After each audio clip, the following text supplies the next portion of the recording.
Hello dear 8th class students, ಈ ವಿಡಿಯೋದಲ್ಲಿ ನಾವು ಆಲ್ ದ ವರ್ಲ್ಡ್ ಹಸ್ ಸ್ಟೇಜ್ ಅಂತಕ್ಕಂತಹ ನಿಮ್ಮ ಲೆಸನನ್ನು ಡಿಸ್ಕಷನ್ ಮಾಡ್ತಾ ಇದ್ದೇವೆ.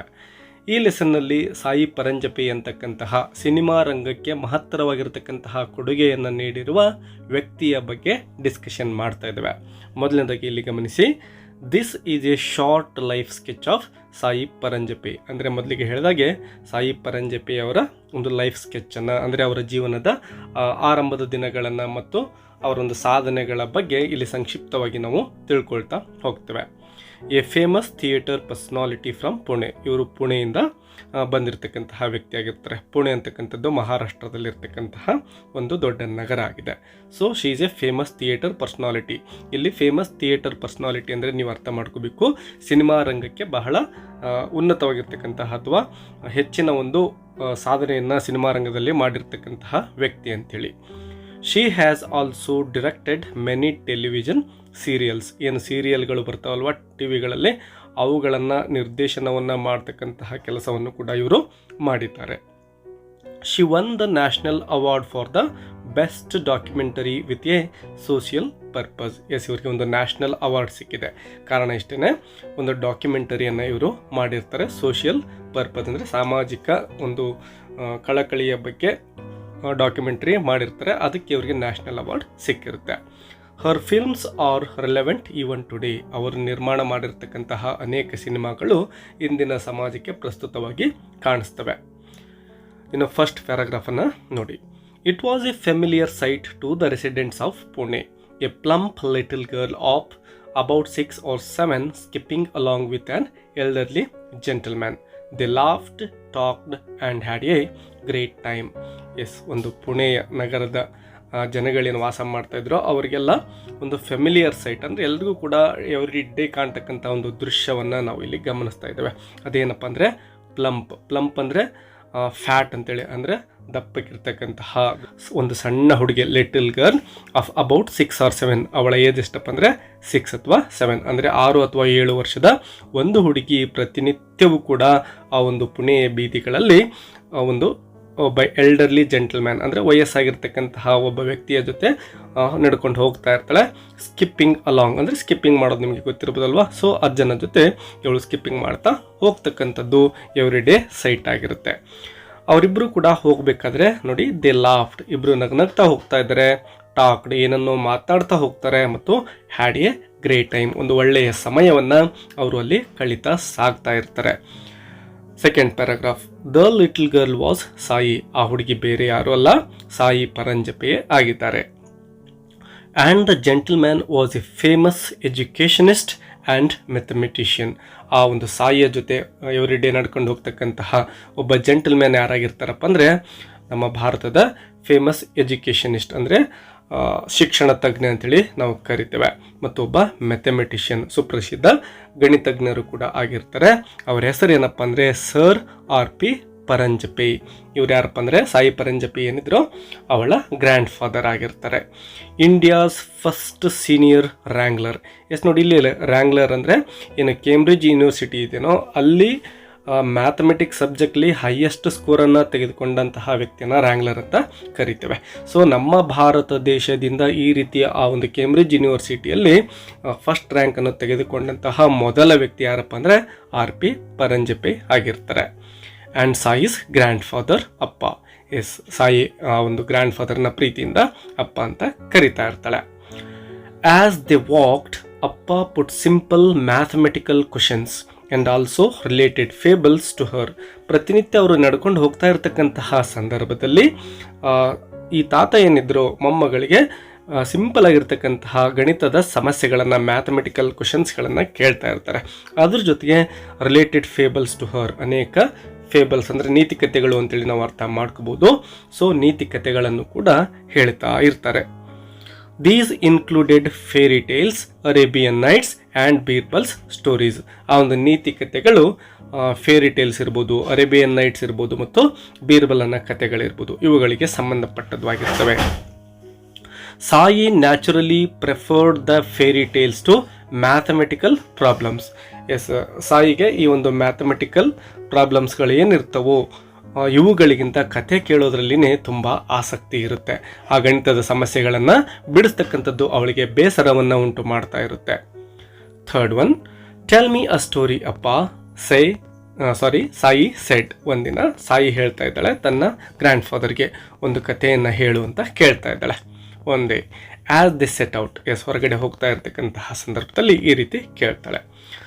ನೋ ಸೆಡ್ ಅಪ್ಪ ಗ್ರಿಮ್ಲಿ, ಮಖವನ್ನು ಗಂಟು ಹಿಡ್ಕೊಂಡು ಅಂದರೆ ದೃಢವಾಗಿ ನಾನು ಹೇಳೋದಿಲ್ಲ ಅಂತೇಳಿ ಗ್ರ್ಯಾಂಡ್ ಫಾದರ್ ಹೇಳ್ತಾ ಇದ್ದಾರೆ. ಅಂದರೆ ಕಥೆಯನ್ನು ಅವರು ಹೇಳ್ತಾ ಇಲ್ಲ. Today you tell me one, ಇವತ್ತು ನೀನೇ ಹೇಳು, ಇವತ್ತು ನಾನು ನಿನಗೆ ಕತೆ ಹೇಳೋದಿಲ್ಲ ಅಂಥೇಳಿ ಅವರಜ್ಜ ಸಾಯಿಯನ್ನು ಕೇಳ್ತಾರೆ. And she did, Sai Paranjpye ಒಂದು ಕಥೆಯನ್ನು ಹೇಳ್ತಾಳೆ. It was a fairy tale replete with dragons and princes, talking parrots and hidden gold. ಆ ಒಂದು ಸಾಯಿ ಏನು ಕಥೆಯನ್ನು ಹೇಳ್ತಾಳೋ ಅದು ಹೇಗಿರುತ್ತಪ್ಪ ಅಂದರೆ ರೆಪ್ಲೀಟ್ ವಿತ್ ಅಂದರೆ ಫಿಲ್ಡ್ ವಿತ್ ಅಂದರೆ ಆ ಕತೆ ಏನನ್ನು ಒಳಗೊಂಡಿರುತ್ತೆ ಅಂದರೆ ಡ್ರ್ಯಾಗನ್ಗಳನ್ನು ಒಳಗೊಂಡಿರುತ್ತೆ, ಪ್ರಿನ್ಸಸ್ನ ಒಳಗೊಂಡಿರುತ್ತೆ, ಮತ್ತು ಟಾಕಿಂಗ್ ಪ್ಯಾರೆಟ್ಸ್ ಅಂದರೆ ಮಾತನಾಡ್ತಕ್ಕಂತಹ ಗಿಳಿಗಳನ್ನು ಒಳಗೊಂಡಿರುತ್ತೆ, ಮತ್ತು ಹಿಡನ್ ಗೋಲ್ಡ್ ಬಚ್ಚಿಟ್ಟಿರ್ತಕ್ಕಂತಹ ಬಂಗಾರ ಅಥವಾ ಸಂಪತ್ತಿನ ಬಗ್ಗೆ ಆ ಒಂದು ಸ್ಟೋರಿ ಇರುತ್ತೆ. Sai completed her tale with dash and they lived happily ever after. ಆ ಸಾಯಿ ಒಂದು ಕಥೆಯನ್ನು ಮುಗಿಸ್ತಾ ಇರೋದನ್ನು ಇಲ್ಲಿ ನಾವು ಗಮನಿಸ್ತೇವೆ. ಕಂಪ್ಲೀಟ್ ಸ್ಟೋರಿಯನ್ನು ನಾವು ಇಲ್ಲಿ ಗಮನಿಸೋದಿಲ್ಲ, ಕೊನೆಯ ಸಾಲನ್ನು ಮಾತ್ರ ಇಲ್ಲಿ ನಾವು ನೋಡ್ತೇವೆ. ಏನಂತ ಮುಗಿಸ್ತಾಳೆ ಅಂದರೆ they lived happily ever after, ಅಲ್ಲಿಂದ ಆಚೆ ಅವರು ಸಂತೋಷದಿಂದ ಜೀವನವನ್ನು ಮಾಡಿದರು ಅಂತಕ್ಕಂತಹ ಒಂದು ಸೆಂಟೆನ್ಸ್ ಒಂದಿಗೆ ಸಾಯಿ ತನ್ನ ಕಥೆಯನ್ನು ಮುಗಿಸ್ತಾಳೆ. ಸೆಡ್ ಅಪ್ಪ quite interesting, where did you read it. ಆ ಗ್ರ್ಯಾಂಡ್ ಫಾದರ್ಗೆ ಸ್ವಲ್ಪ ಇಲ್ಲಿ ಸರ್ಪ್ರೈಸ್ ಆಗುತ್ತೆ, ಯಾಕೆಂದರೆ ಅದ್ಭುತವಾಗಿರ್ತಕ್ಕಂತಹ ಕಥೆಯನ್ನು ಸಾಯಿ ಪರಂಜಪೆ ಹೇಳಿರ್ತಾಳೆ. ಸೊ ಅವರೇನು ಹೇಳ್ತಾರೆ, ಕ್ವೈಟ್ ಇಂಟ್ರೆಸ್ಟಿಂಗ್, ತುಂಬಾ ಇಂಟ್ರೆಸ್ಟ್ ಆಗಿದೆ ಅಲ್ವಾ, where did you read it, ಎಲ್ಲಿ ಓದಿಕೊಂಡಿದ್ದೆ ಈ ಒಂದು ಕಥೆಯನ್ನು ಅಂತಕ್ಕಂತಹ ಪ್ರಶ್ನೆಯನ್ನು ಆ ತಾತ ತನ್ನ ಮೊಮ್ಮಗಳನ್ನು ಕೇಳ್ತಾರೆ. I didn't, I made it up, cried Sai. ನಾನೆಲ್ಲೂ ಕೂಡ ಓದಿಲ್ಲ, ಇದನ್ನು ನಾನೇ ಕ್ರಿಯೇಟ್ ಮಾಡಿದ್ದೇನೆ ಅಂತೇಳಿ ತುಂಬ ಖುಷಿಯಿಂದಾನೇ ಸಾಯಿ ಪರಂಜಪೆ ಜೋರಾಗಿ ತನ್ನ ತಾತನಿಗೆ ಹೇಳ್ತಾಳೆ. Her grand father was very much impressed. ಈ ಒಂದು ಸುಂದರವಾಗಿರ್ತಕ್ಕಂತಹ ಅದ್ಭುತ ಕಥೆಯನ್ನು ಕೇಳಿರ್ತಕ್ಕಂತಹ ಗ್ರ್ಯಾಂಡ್ ಫಾದರ್ಗೆ ತುಂಬಾ ಇಂಪ್ರೆಸ್ ಆಗುತ್ತೆ. That was perhaps Har first flight of fancy and it was the beginning of a wonderful world of creativity. ಈ ರೀತಿ ಮೊಟ್ಟ ಮೊದಲ ಕಥೆಯನ್ನು ಆ ಒಂದು ಅಜ್ಜ ಏನೋ ಸಂದರ್ಭವನ್ನು ಸೃಷ್ಟಿ ಮಾಡಿಕೊಡ್ತಾರೋ ಅದು ಫಸ್ಟ್ ಕ್ರಿಯೇಟಿವಿಟಿ ಆಗಿರುತ್ತೆ. ಅಲ್ಲಿಂದಾಚೆ ಅವಳ ಒಂದು ಕ್ರಿಯೇಟಿವಿಟಿ ಆರಂಭ ಆಗುತ್ತೆ. ಮುಂದೆ ಈ ರೀತಿಯ ಅನೇಕ ಕಥೆಗಳನ್ನು ಅವಳು ತನ್ನ ಒಂದು ಸಿನಿಮಾ ರಂಗದಲ್ಲಿ ಬಳಸ್ಕೊಳ್ತಾ ಇದ್ದಾರೆ ಸಾಯಿ ಪರಂಜಪೆ ಅವರು. By the time she was just 8, ನೋಡಿ ಕೇವಲ 8 ವರ್ಷದವಳಿದ್ದಾಗಲೇ ಏನಾಗ್ತಾ ಇದೆ, she had published her first book of fairy tales called Mulancha Mera. ನೋಡಿ ಕೇವಲ 8 ವರ್ಷದವಳಿದ್ದಾಗಲೇ ಅವಳು ಒಂದು ಫೇರಿ ಟೇಲ್ಸ್ಗಳನ್ನು ಒಳಗೊಂಡಿರ್ತಕ್ಕಂತಹ ತನ್ನ ಒಂದು ಪ್ರಥಮ ಪುಸ್ತಕವನ್ನು ಪ್ರಕಟಣೆ ಮಾಡ್ತಾಳೆ. ಅದರ ಹೆಸರೇನಪ್ಪ ಅಂದರೆ ಮುಲಾಂಚಾ ಮೇರಾ ಅಂತಕ್ಕಂಥದ್ದು. ಈ ಒಂದು ಹೆಸರನ್ನು ನೀವು ನೆನಪಿಟ್ಕೊಳ್ಳಿ. Sai's love for books grew with her. ಏನು ಸಾಯಿ ಪುಸ್ತಕಗಳು ಅಂದರೆ ಅವಳಿಗೆ ಪಂಚಪ್ರಾಣ ಆಗಿತ್ತು. ಅವಳು ಯಾವ ರೀತಿ ಬೆಳೀತಾ ಹೋಗ್ತಾಳೋ ಅದೇ ರೀತಿ ಆ ಪುಸ್ತಕದ ಬಗ್ಗೆ ಅವಳ ಆಸಕ್ತಿ ಕೂಡ ಬೆಳೀತಾ ಹೋಗುತ್ತೆ. Books were revered objects in the Paranjpye household. Revered ಅಂದರೆ ಗೌರವಿಸೋದು ಅಂತೇಳಿ. ಅಂದರೆ ಸಾಯಿ ಪರಂಜಪೆಯ ಒಂದು ಮನೆಯಲ್ಲಿ ಪುಸ್ತಕಗಳನ್ನು ತುಂಬಾ ಗೌರವಿಸ್ತಾ ಇದ್ರು. One day Sai stepped on a book by mistake as she rushed into the library. ಒಂದು ಸಾರಿ ಲೈಬ್ರರಿಗೆ ಅಂತೇಳಿ ಇವಳು ಹೋಗ್ತಾ ಇರ್ತಾಳೆ. ಆ ಸಂದರ್ಭದಲ್ಲಿ ಕೆಳಗಡೆ ಒಂದು ಪುಸ್ತಕ ಬಿದ್ದಿರುತ್ತೆ. ಅದನ್ನು ಇವಳು ಗಮನಿಸೋದೇ ಇಲ್ಲ. ತನ್ನ ಒಂದು ಕಾಲನ್ನು ಆ ಪುಸ್ತಕದ ಮೇಲೆ ಇಟ್ಟು ಬಿಡ್ತಾಳೆ. ಅಂದರೆ ಪುಸ್ತಕವನ್ನು ಇಲ್ಲಿ ತುಳಿತಾ ಇದ್ದಾಳೆ. Stop right there ordered her grand father. ಯಾವಾಗ ಸಾಯಿ ಆ ಒಂದು ಪುಸ್ತಕವನ್ನು ತುಳಿತಾಳೋ ಅವಳ ಗ್ರ್ಯಾಂಡ್ ಫಾದರ್ ಅದನ್ನು ನೋಡ್ತಾರೆ, ಅವರಿಗೆ ಕೋಪನೇ ಬರ್ತಾ ಇದೆ. ಸೊ ಅದಕ್ಕೆ ಅವರು ಸ್ಟಾಪ್ ರೈಟ್ ದೇರ್, ಅಲ್ಲೇ ನಿತ್ಕೋ ಅಂತೇಳಿ ಆರ್ಡರ್ ಮಾಡ್ತಾ ಇದ್ದಾರೆ. Sai froze, do you know what you just did. ಸಾಯಿ ಒಂದು ಕ್ಷಣ ಬೆದರಿ ಬಿಡ್ತಾಳೆ, ಹೆದರಿ ಹಾಗೇನೆ ಫ್ರೋಸ್ ಅಲ್ಲೇನೆ ಸುಮ್ಮನೆ ನಿಂತ್ಕೊಂಡ್ಬಿಡ್ತಾಳೆ. ಮತ್ತು ತಾತ ಹೇಳ್ತಾರೆ, do you know what you just did? ಈಗ ತಾನೇ ಏನು ಮಾಡಿದ್ದೀಯಾ ಅಂತಕ್ಕಂತಹ ಪ್ರಜ್ಞೆ ನಿನಗಿದೇನಾ ಅಂತೇಳಿ ತಾತ ಜೋರಾಗಿ ಗದರಿಸ್ತಾ ಇದ್ದಾರೆ. ಯು ಕಿಕ್ಡ್ ನಾಲೆಡ್ಜ್, ಜ್ಞಾನವನ್ನು ನೀನೇನು ಮಾಡಿದೀಯಾ, ಒದ್ದಿದ್ದೀಯಾ, ತುಳಿದು ಬಿಟ್ಟಿದೀಯಾ ಅಂತೇಳಿ ಬೈತಾ ಇದ್ದಾರೆ. That is what you did, now ask forgiveness of the book. ಈಗ ನೀನು ಪುಸ್ತಕವನ್ನು ಕ್ಷಮೆಯನ್ನು ಕೇಳಬೇಕು, ನಾಲೆಡ್ಜನ್ನು ತುಳಿದಿದ್ದೀಯಾ, ಒದ್ದಿದ್ದೀಯಾ ಅಂತೇಳಿ ಗ್ರ್ಯಾಂಡ್ ಫಾದರ್ ಹೇಳ್ತಾರೆ. ಸಾಯಿ ಬೆಂಟ್ ಮೀಕ್ಲಿ ಆ್ಯಂಡ್ ಡಿಡ್ ನಮಸ್ಕಾರ ಟು ದ ಬುಕ್. ಯಾವಾಗ ಗ್ರ್ಯಾಂಡ್ ಫಾದರ್ ಗದರಿಸ್ತಾರೋ ಆಗ ಸಾಯಿ ಭಯ ಪಡ್ತಾಳೆ ಮತ್ತು ಬಾಗಿಬಿಟ್ಟು ಆ ಪುಸ್ತಕಕ್ಕೆ ನಮಸ್ಕಾರವನ್ನು ಮಾಡ್ತಾ ಇದ್ದಾಳೆ. The same punishment was given when he discovered any dog-eared book with this. ಯಾವಾಗಲಾದರೂ ಪುಸ್ತಕದ ಅಂಚುಗಳೇನಾದರೂ ಅಂದರೆ ಪೇಜ್ಗಳು, ಪೇಪರ್ಗಳು ಮಡಚಿದ್ರೆ ಆಗಲೂ ಕೂಡ ತಾತ ಇದೇ ರೀತಿ ಗದರಿಸ್ತಾ ಇದ್ರು. ಇಲ್ಲಿ ಒಂದು ವರ್ಡನ್ನು ನೀವು ನೆನಪಿಟ್ಕೋಬೇಕಾಗುತ್ತೆ. ಅದೇನಪ್ಪ ಅಂದರೆ ಡಾಗ್ ಇಯರ್ಡ್ ಬುಕ್ ಅಂತ ಇದೆ ನೋಡಿ. ಆ ಪುಸ್ತಕದ ಅಂಚುಗಳು ಮಡಚಿರ್ತಾವಲ್ವ, ಅದನ್ನೇ ಡಾಗ್ ಇಯರ್ ಬುಕ್ ಅಂತ ಕರೀತಾರೆ. Sai learn to respect feelings about books early in life. ಈ ರೀತಿಯಾಗಿ ಏನು ಗ್ರ್ಯಾಂಡ್ ಫಾದರ್ ಪುಸ್ತಕವನ್ನು ತುಳಿದಾಗಲಿ ಅಥವಾ ಈ ಥರ ಡಾಗ್ ಇಯರ್ಡ್ ಬುಕ್ಕನ್ನು ಕಂಡಾಗ ಬೈಯೋದಾಗಲಿ ಮಾಡ್ತಾ ಇದ್ದಿದ್ದರಿಂದ ಚಿಕ್ಕಂದಿನಿಂದಲೇ ಪುಸ್ತಕಗಳನ್ನು ಗೌರವಿಸಬೇಕು ಅಂತಕ್ಕಂಥ ಒಂದು ರೆಸ್ಪೆಕ್ಟ್ಫುಲ್ ಫೀಲಿಂಗ್ ಅವಳಿಗೆ ಚಿಕ್ಕವಳಿದ್ದಾಗಿನಿಂದಾನೇ ಬರುತ್ತೆ. ಇನ್ನು 12th ಪ್ಯಾರಾಗ್ರಾಫ್ ನೋಡಿ. It was not fun for her always. She was a bit plump and her mates used to make fun of her.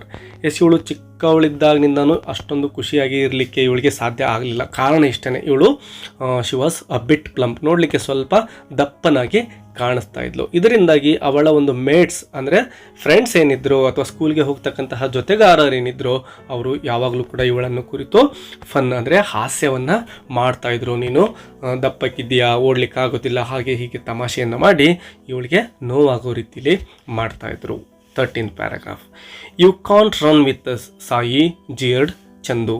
Chandu ಅಂತಕ್ಕಂಥವ್ರು ಏನು ಹೇಳ್ತಾ ಇದ್ದಾರೆ ನೋಡಿ, ಯು ಕಾಂಟ್ ರನ್ ವಿತ್, ನಮ್ಮ ಜೊತೆ ನಿನ್ನ ಕಡೆಯಿಂದ ಓಡಲಿಕ್ಕೆ ಆಗೋದಿಲ್ಲ ಅಂತೇಳಿ ಚಂದು ಇಲ್ಲಿ ಹೇಳ್ತಾ ಇದ್ದಾರೆ. ಇನ್ನು you make our team weak said Meera ಅನ್ಕೈಂಡ್ಲಿ.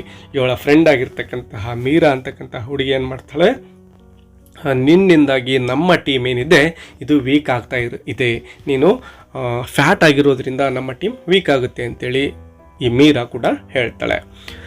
Never can you keep yourself active, you are too fat added Devyani.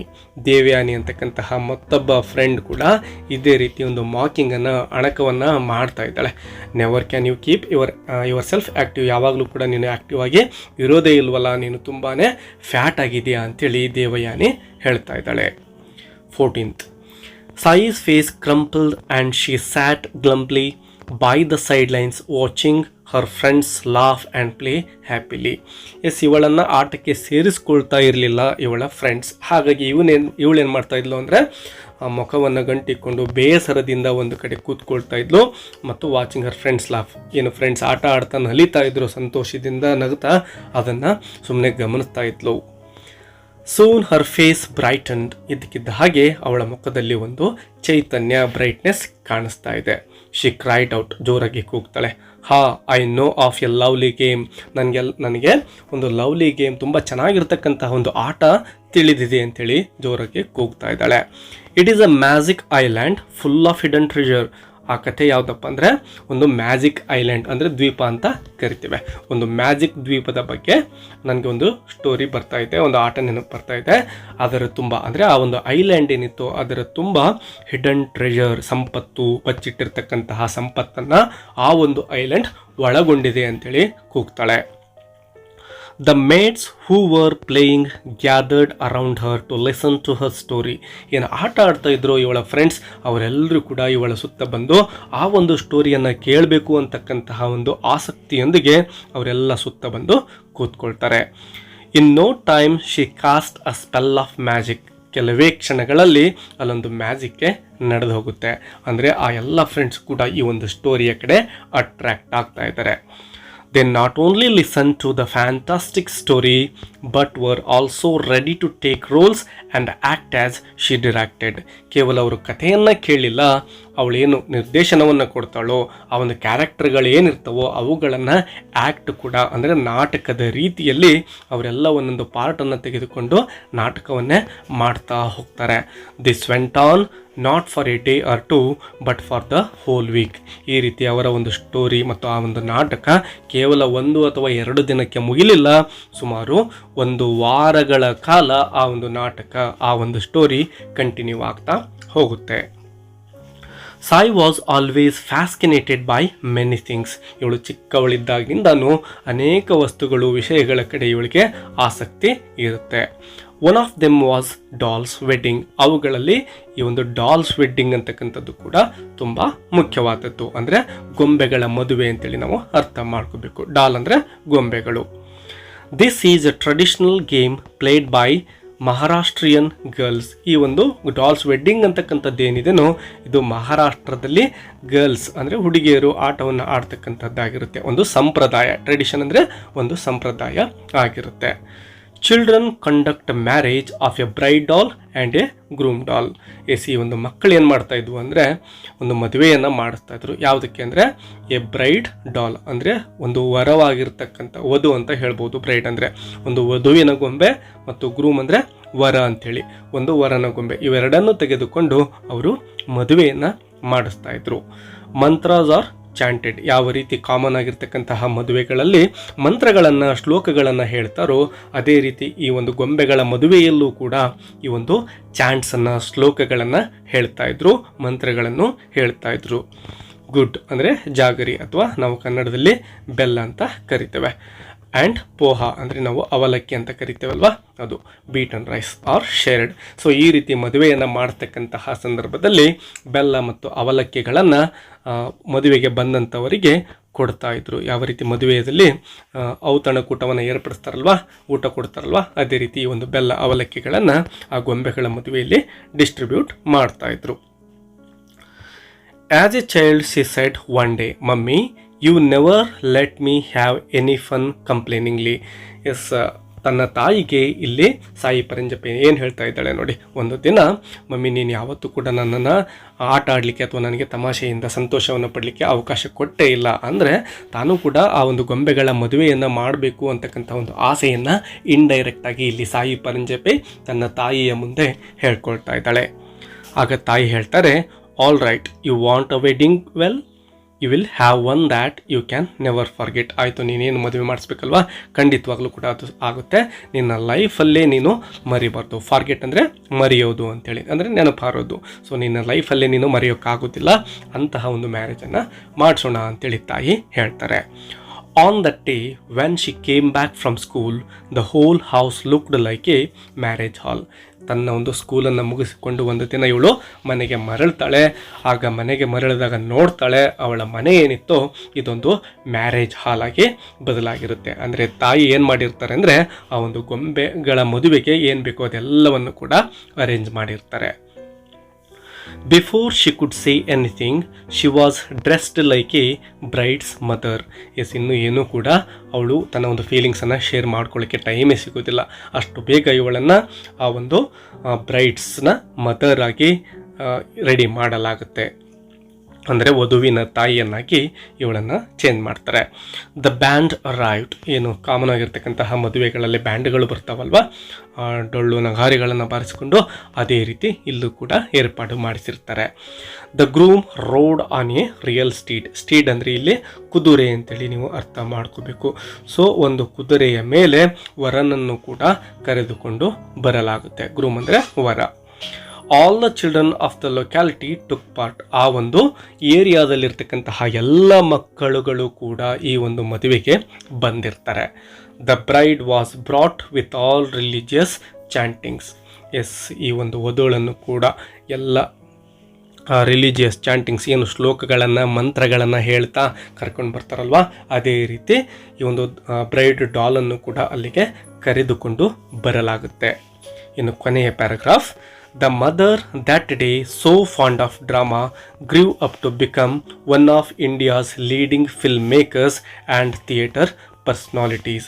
S, ಆ ಒಂದು ಗೊಂಬೆಯ ಅಂದರೆ ವಧುವಿನ ತಾಯಿಯಾಗಿ ಪಾಠನ ಮಾಡಿರ್ತಕ್ಕಂತಹ ವ್ಯಕ್ತಿ ಮುಂದೆ ಫೇಮಸ್ ಚಿತ್ರರಂಗದಲ್ಲಿನೇ ಫೇಮಸ್ ವ್ಯಕ್ತಿಯಾಗಿ ಬದಲಾಗ್ತಾರೆ. Become one of India's leading film maker, ಅಂದರೆ ಭಾರತದ ದೇಶದ ಪ್ರಖ್ಯಾತ ಆ ಒಂದು ಫಿಲ್ಮ್ಗಳನ್ನು ನಿರ್ಮಾಣ ಮಾಡ್ತಕ್ಕಂತಹ ವ್ಯಕ್ತಿಗಳಲ್ಲಿ ಇವರು ಕೂಡ ಒಬ್ಬರಾಗ್ತಾರೆ ಅಂತಕ್ಕಂಥದ್ದನ್ನು ಕೊನೆಯ ಪ್ಯಾರಾಗ್ರಾಫಲ್ಲಿ ನೋಡ್ತೇವೆ. Yes dear learners, I think this video helps you to understand this lesson. Don't forget to hit the like button. Let's meet in next video.